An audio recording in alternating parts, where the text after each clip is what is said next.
Sandigan Bayan, Jang's bid to drop Bunuan from graft case to be state witness. Bukya, mga kababayan, yung Office of the Ombudsman na tanggalin si Bunuan, mga kababayan, from his graft charge, mga DPWH officials. Pagkatapos gagawing state witness, ayun, nabukya. Hindi po kasi pwedeng maging basihan ng kaso o pagpapakulong kay dating Speaker Martin Romualdez po ang mga testimony ni na Manny Bunuan dahil po sa Matan at yung 18 Malita Boys. Kasi po kung sa kaso nga ni Revilla na may aktual na salaysay ng isang DPWH Undersecretary ay nakulangan pa rin ang korte, mas lalo na po kay dating Speaker Martin Romualdez. Nagbabagang mga balita at pagtalakay sa mga isyu na lipungan. Bulsa! Opinyon, banat at paglalantad sa katotohanan. Bulsa! What you see is what you get. You decide. Hello po mga kababayan, si Dante Maravillas. Pag-usapan din natin yung ibang mga issues, ibang mga topics. Hindi lang yung impeachment kasi marami pang mga dapat nating talakayin. Ano niya, Mr. Maravillas, yung mga iba pang mainit na balita. Ito po yung balita, mga kababayan. Sandigan Bayan, Jang's bid to drop Bunuan from graft case to be state witness. Bukya, mga kababayan, yung Office of the Ombudsman na tanggalin si Bunuan, mga kababayan, from his graft charge para gawing state witness. Nasabi nga natin, mga kababayan, kung inaakusa nila si Martin Romualdez na siyang mastermind daw, mas dapat na trato na mastermind itong si isa sa mga mastermind. Itong si Manny Bunuan kasi siya yung may direktang control sa implementation po as DPWH Secretary. Tama po? Siya yung direktang nag-implement ng mga projects na may mga ghost, pagkatapos mga kababayan substandard. Hindi man po si Martin Romualdez yung nag-implement ng proyekto. Sa bidding, siya po ang may control, mga DPWH officials. Pagkatapos gagawing state witness, ayun, nabukya. Hindi po kasi pwedeng maging basihan ng kaso o pagpapakulong kay dating Speaker Martin Romualdez po ang mga testimony ni na Manny Bunuan dahil po sa Matan at yung 18 Malita Boys. Kasi po sa mata ng batas, sila ay mga saksing walang credibility at diskwalifikado. Ngayon dito tayo sa ginawang pagharang ng Sandigan Bayan kay Manny Bunuan bilang state witness. Hinarang, mga kababayan, at ibinasura ng Sandigan Bayan 2nd Division ang mosyon ng prosecution na alisin si dating DPWH Secretary Manny Bunuan sa demanda upang gawin sanang testigo ng gobyerno. Si Bunuan ay nanatiling formal na kapwa-akusado o co-accused ni Senator Jingo Estrada sa kasong graft at non-bailable plunder ukol sa flood control kickback scheme, mga kababayan.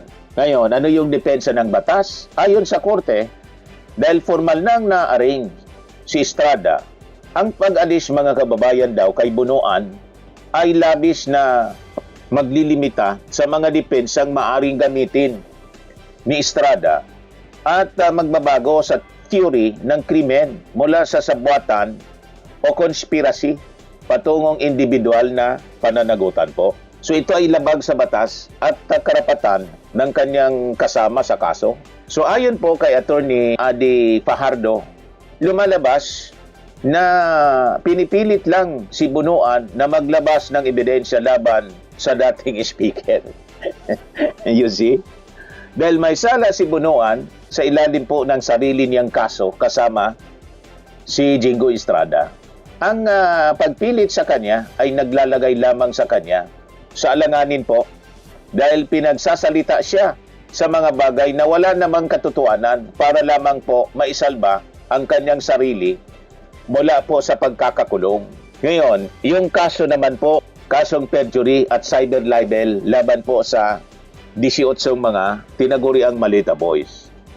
Ito po mga kababayan na 18 mga Malita Boys o mga dating sundalo na naging tauhan mga kababayan, aid ni dating ako Bicol Party List Representative Saldico, ay nagpakalat ng mga kwento ukol sa pagdi-deliver di umano ng mga kickbacks mula sa mga flood control projects.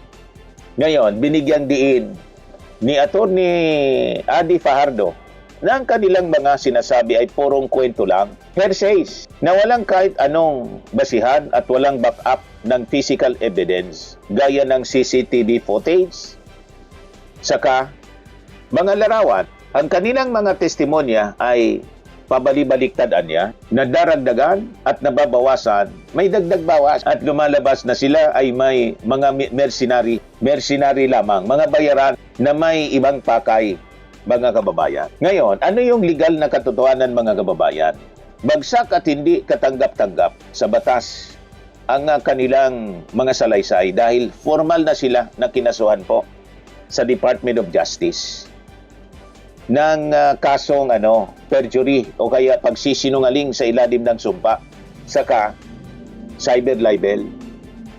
Ngayon, sa ilalim po ng rules of evidence mga kababayan, ang isang saksing napatunayan ng nagsinungaling sa kanyang sariling salaysay ay nawawalan po ng credibility at hindi maaring maging basihan ng pagsasampa ng mabigat na kaso laban po kay dating Speaker Martin Romualdez.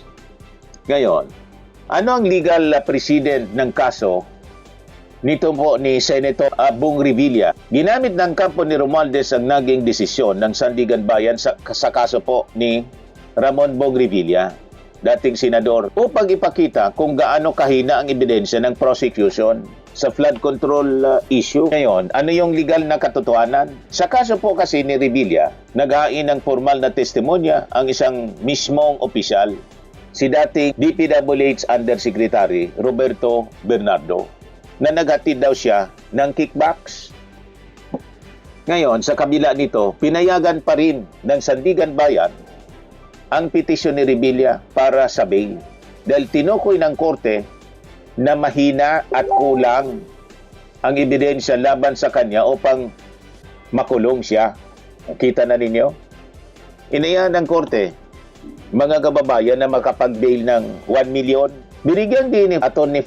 Fajardo kung sa kaso nga ni Revilla na may aktual na salaysay ng isang DPWH Undersecretary ay nakulangan pa rin ang korte, mas lalo na po kay dating Speaker Martin Romualdez. Tama? Kay Romualdez ay walang kahit isang katulad na testimonya po mula sa sino mang opisyal ng DPWH.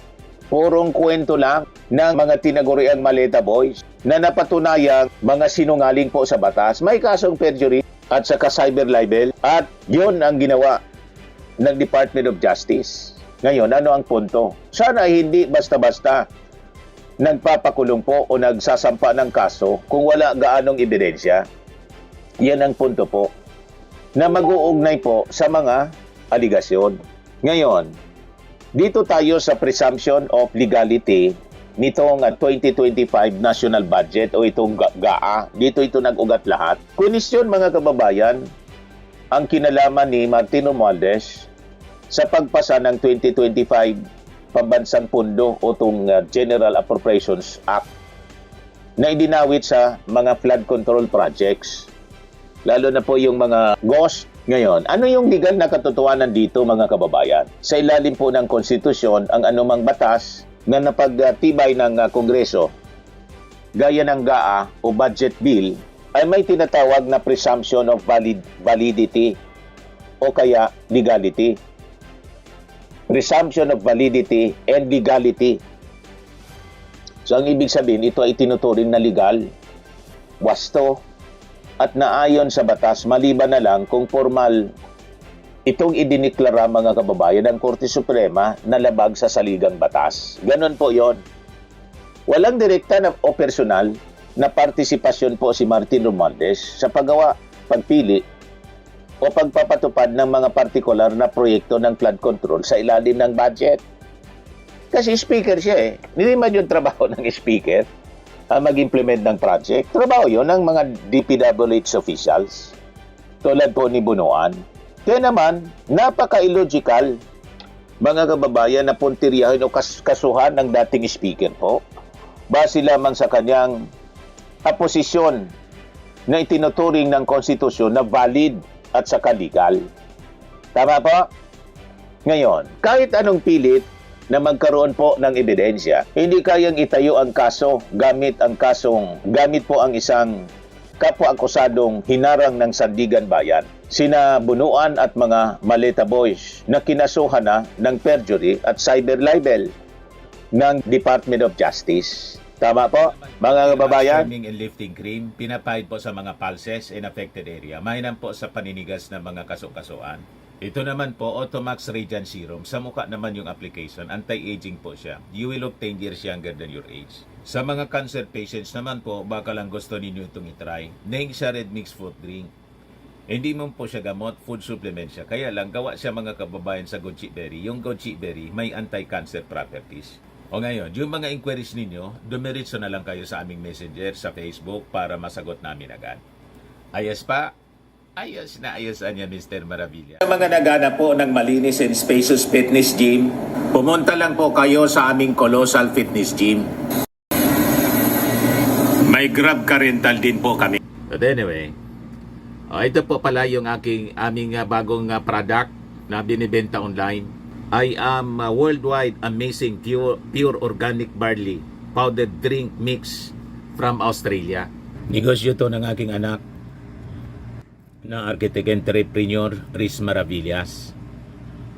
Ayan po. Kontakin na lang po ninyo siya, Riz Maravillas on Facebook. Ang mga health benefits niya, boost immunity, improves digestion, enhance energy levels, packed with antioxidants, prevent cancer.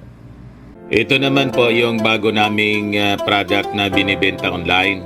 Eye Glow Serum, whitening po siya. Tingnan ninyo yung epekto sa aking anak na architect before and now. Yung mga inquiries po ninyo, dumiretso na lang kayo sa kanyang Facebook account, Riz Maravillas.